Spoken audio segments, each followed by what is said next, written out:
जय जय श्री राम।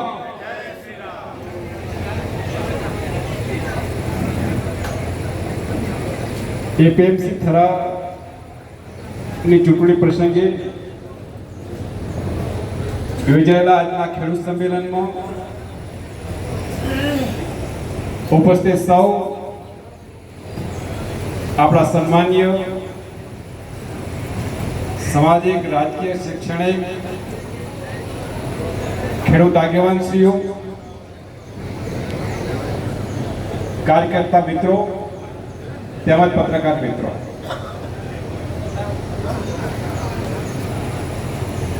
સૌપ્રથમ ભારતીય જનતા પાર્ટી દ્વારા ખેડૂત વિભાગના, વેપારી વિભાગના જે 14 ઉમેદવારોની પસંદગી થઈ છે એમને ખૂબ ખૂબ અભિનંદન। ખૂબ સારા મતોથી ખેડૂતોના આશીર્વાદથી જીતો અને ખેડૂતોની ખૂબ સારી સેવા કરો એવી ખૂબ ખૂબ મારી હૃદયપૂર્વકની શુભકામનાઓ।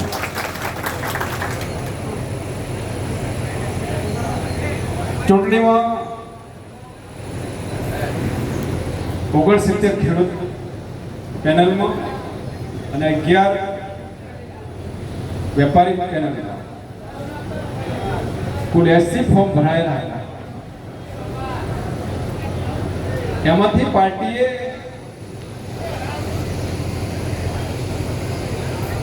સમગ્ર વિસ્તારના આગેવાનશ્રીઓની રજૂઆતો, કાર્યકર્તાઓની રજૂઆતોને ધ્યાનમાં લઈ હરેક સમાજ ક્ષેત્રને પ્રતિનિધિત્વ આપવાનો પ્રયાસ કર્યો છે।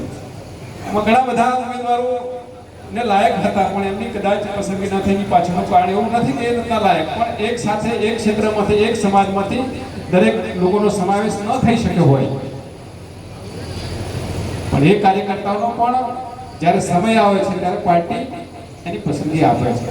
આમાં ઘણા બધા કાર્યકર્તા એવા છે કે એ લોકોએ એમનો આગ્રહ પણ એવો હતો કે અમારે ચૂંટણી લડવી છે, અમે જ ઉમેદવાર હોવા જોઈએ, પણ મેં કહ્યું પ્રમાણે પાર્ટી દરેક બાબતોનું ધ્યાન રાખે છે, સમાજ હોય, ક્ષેત્ર હોય, દરેકને, અને દરેકને પૂરતું પ્રતિનિધિત્વ આપે છે।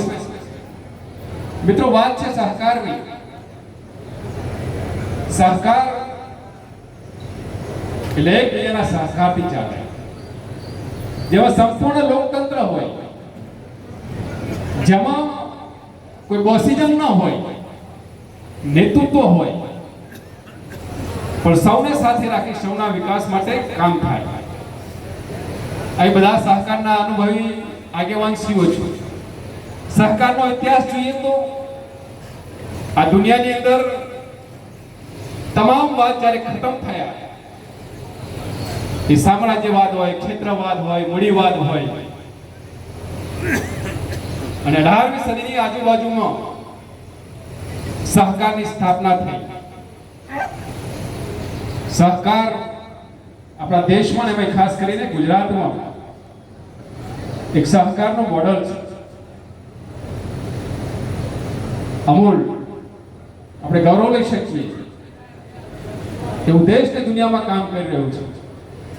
મિત્રો, આ ગુજરાતનું સહકાર મોડલ છે, જેમાં સહકારના માધ્યમથી વ્યક્તિનો, સમાજનો, પ્રદેશનો, દેશનો વિકાસ થાય। એ માટે દેશના પ્રધાનમંત્રી આદરણીય શ્રી નરેન્દ્રભાઈ મોદી સાહેબે સહકારના વિકાસ માટે સ્પેશિયલ સહકાર વિભાગ ખોલ્યો, અને સહકારના પ્રથમ મંત્રી તરીકે જ આપણા ગુજરાતના જ પડોતા પુત્ર અમિતભાઈ શાહ સાહેબને સહકાર મંત્રી તરીકેની જવાબદારી આપી છે। અને આજે મોદી સાહેબના નેતૃત્વની અંદર, સહકાર મંત્રી અમિતભાઈ શાહના નેતૃત્વની અંદર ગુજરાત મોડલ સમગ્ર દેશમાં ખ્યાતનામ થઈ રહ્યું છે। એવા સમયે થરા એપીએમસીની ચૂંટણી, મિત્રો, આપણે સૌ જાણીએ છીએ કે દેશ કે દુનિયા કઈ તરફ જઈ રહ્યું છે અને કાંકરેજ કઈ તરફ જઈ રહ્યું છે। તમારા બધાની લાગણી ને માંગણી પાર્ટીના અધ્યક્ષ તરીકે મારી સુધી પહોંચાડી છે તમે બધાએ, અને એ તમારી લાગણી ને માંગણી ને પાર્ટી સુધી પહોંચાડી છે।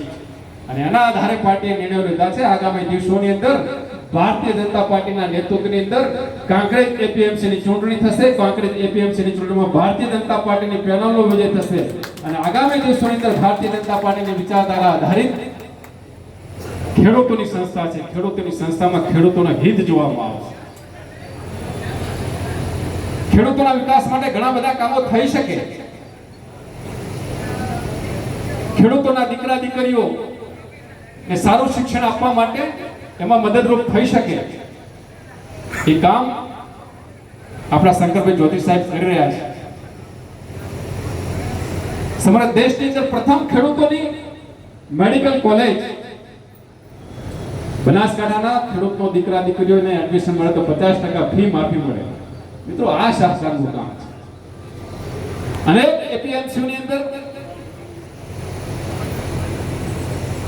કોઈનું આકસ્મિક મોત થાય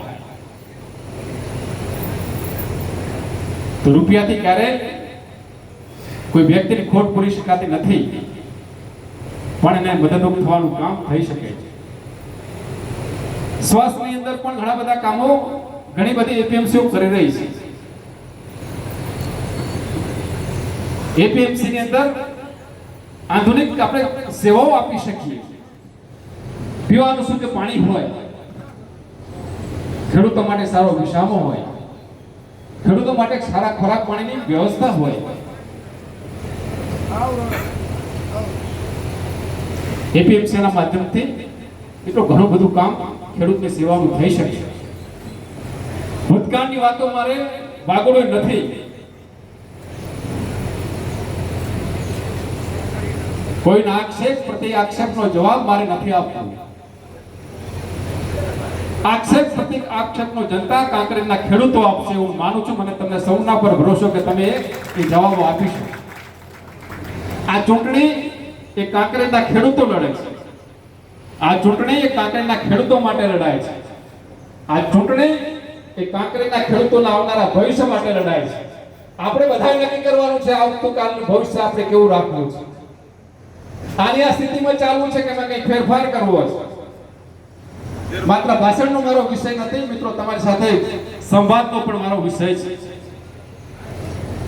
તમારા બધાના દિલમાં શું છે એવું જાણું છું. બધા આગેવાનો જાણે છે, પણ દિલની અંદર એ વેદનાઓ દબાવીને બેસવું નહીં ચાલે. એ વેદનાઓ દૂર કરવા માટે આપણે બધાએ ગમે ગમે બોલાઈને કામ કરવું પડશે. એના માટેની બધાની તમારી જો તૈયારી હોય તો બધા સમાજના લોકો બેઠા છે, બધાને વારાફરતી સમાજની જય બોલાવવું પડે એવું ના કહેતા કે સદારામ બાપાની એટલે ઠાકોરોની જય છે, ભોગળજી બાપાની જય બોલાવવું એવું ના કહેતા કે દરબારોની જય છે, આનંદ પ્રકાશ બાપુની જય બોલાવવું એવું ના કહેતા કે આ બ્રાહ્મણોની જય છે. બધા સમાજો શ્રેષ્ઠ છે. કોઈ સમાજમાં જન્મ લેવો મારા તમારા હાથમાં નથી. ઈશ્વરે આપણને જે સમાજમાં જન્મ આપ્યો સમાજ એ આપણા માટે મહાન છે, શ્રેષ્ઠ છે. એટલે આપણે દરેક સમાજનું માન સન્માન જાળવીએ અને બધા એકબીજાની સદભાવના સાથે આપણા સૌના ભવિષ્ય માટે આપણે ચૂંટણી લડીએ. તો જય બોલાવવાનું ચાલુ કરું. બોલો અમરજીનાથ મહારાજ કે, બોલો સદારામ બાપા કે, બોલો વડવાળા દેવ કે, બોલો વાળીનાથ ભગવાન કે, બોલો આનંદ પ્રકાશ બાપા, આનંદ પ્રકાશ બાપુ, રાજારામ મહારાજ, બોલો રાજારામ મહારાજ કી, બોલો દત્ત શરણાનંદ કી, બોલો જય જય શ્રી રામ, બોલો બલરામ ભગવાન કી. તો વિશેષ ભાષણ કરવાનું મને હવે લાગતું નથી. તમારી બધાની તૈયારીઓ છે, ભોજનની પણ તૈયારી છે. ભૂખે ભજન ના થાય, બરાબર છે? એટલે ભોજન ને ભોજન બધે હાથે કરી અને આવનારા ચૂંટણીમાં આપણી જીત નિશ્ચિત છે, એમાં કોઈ શંકાને સ્થાન નહીં. તમામ લોકોનો પ્રેમ ભાવ લાગણીઓ રહેલી છે. તમામ સમાજ ક્ષેત્રના લોકો હાથે મળીને ચૂંટણી લડી જાય છે પણ ચૂંટણીની અંદર ચોકસાઈપૂર્વક લડવી પડે, આયોજનપૂર્વક ચૂંટણી લડવી પડે. કીર્તિસિંહ ભાષણ કરે, કીર્તિસિંહના ગામની એક લોકોની કમિટીને કોઈ કહેવા ના જાય, કમિટીમાં કોને વોટ આપવાનો છે, આ ના થાય તો વોટ ત્યાંના ત્યારે અને ચૂંટણીનું આપણે અપેક્ષા પ્રમાણેનું પરિણામ ના આવી શકે. ખૂબ સારા મતોથી આપણે જીતી શકવા માટે સક્ષમ છીએ. તમારા બધાની તાકાતથી આપણે ચૂંટણી લડીશું, જીતીશું. ખૂબ ખૂબ શુભકામનાઓ. ધન્યવાદ. ભારત માતા કી જય. વંદે માતરમ. જય હિન્દ.